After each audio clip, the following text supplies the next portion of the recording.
गणेशाय नमः। हर हर महादेव। कार्तिक महात्म्य चौथा अध्याय। नारद जी बोले, ऐसा कहकर विष्णु भगवान मछली रूप धारण कर कश्यप की अंजलि में प्राप्त हुए।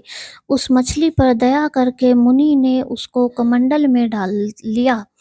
जब वह उसमें न समाई तब कुएं में डाला, कुएं से तालाब में, तालाब से समुद्र में डाली गई। तब मत्स्य रूपधारी भगवान शंखासुर को मारते हुए और अपने हाथ में दबाकर चद्री वन को गए और वहां सब ऋषियों को बुलाकर भगवान बोले कि जल के भीतर वेद निमग्न हो गए हैं, तुम उन्हें ढूंढो और शीघ्रतापूर्वक जल में से निकालकर रहस्य समेत ले आओ।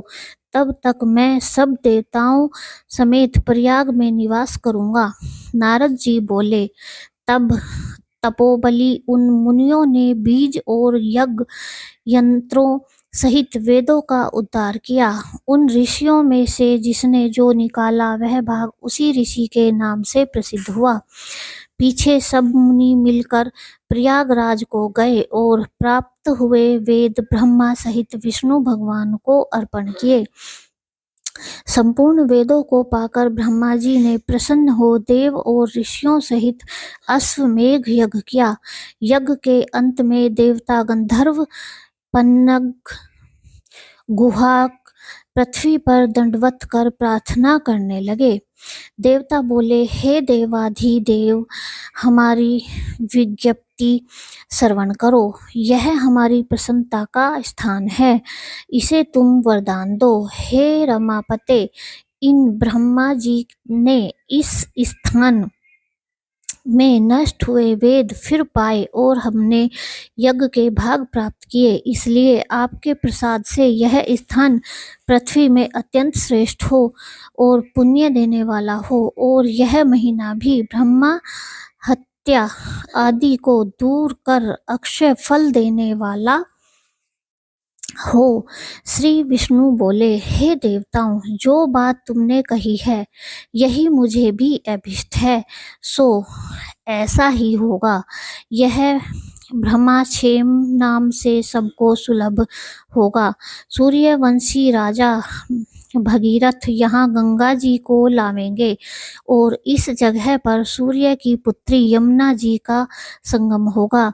जो पुरुष अपने पितृश्वरों को यहाँ श्राद्ध करेंगे उनके पितृगण मेरे स्वरूप को धारण करेंगे। मकर संक्रांति माघ मास में प्रातःकाल स्नान करने से उनके दर्शन मात्र से ही संपूर्ण पाप ऐसे नष्ट हो जाते हैं जैसे सूर्य से अंधेरे का नाश हो जाता है, और उनको मैं सालोक्य, सामीप्य और सारूप्य इन तीनों प्रकार की मुक्ति क्रम से देता हूँ।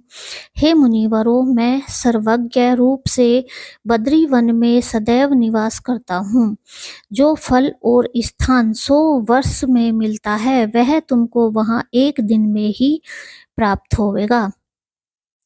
उस स्थान के दर्शन करने वाले मनुष्य जीवन मुक्त हो जाते हैं। सूत जी बोले, विष्णु देवताओं से ऐसे कहकर ब्रह्मा जी सहित वहीं अंतर्ध्यान हो गए और इंद्रादिक देवता भी अंशों से यहाँ रहकर अंतर्ध्यान हो गए। जो मनुष्य शुद्ध चित्त से इस पवित्र कथा को सुनते हैं उनको प्रयागराज और बद्री वन में जाने का फल मिलता है। जय हो विष्णु भगवान जी की।